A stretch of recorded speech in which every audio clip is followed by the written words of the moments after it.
La situation dans la région du Sahel africain est préoccupante et les analystes et observateurs des affaires de la région mettent en garde contre un danger imminent qui menace la Mauritanie et ses voisins.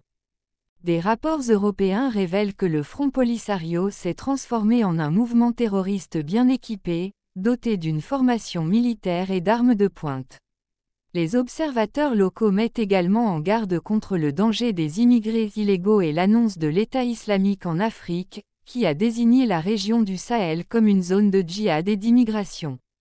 Malheureusement, les autorités mauritaniennes ont été indulgentes dans leurs relations avec le Front Polisario au cours des dernières décennies, leur accordant des facilités telles que le droit d'entrer et de sortir du pays sans visa ni contrôle, ainsi que des procédures de transit qui exemptent les résidents des camps du Polisario de droits de douane dans tous les pays. De plus, les gouvernements successifs ont toléré l'entrée d'immigrants illégaux en provenance des pays d'Afrique de l'Ouest, ce qui a conduit à la création de quartiers où la sécurité est difficile à maintenir.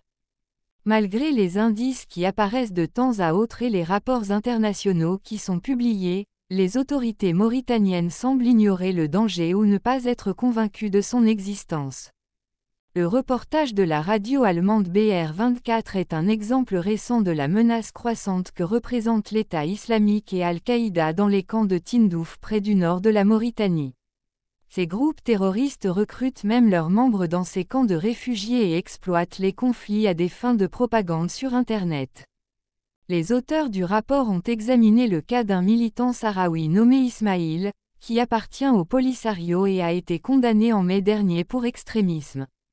Le rapport a révélé qu'un réseau entier s'était constitué autour d'Ismaïl, sous la bannière de l'État islamique, et qu'il avait publié des appels au djihad et aux martyrs dans des vidéos qu'il réalisait lui-même et diffusait via diverses applications mobiles. Il est donc évident que la menace est réelle et que les autorités mauritaniennes doivent prendre des mesures immédiates pour protéger leur pays et la région du Sahel tout entière.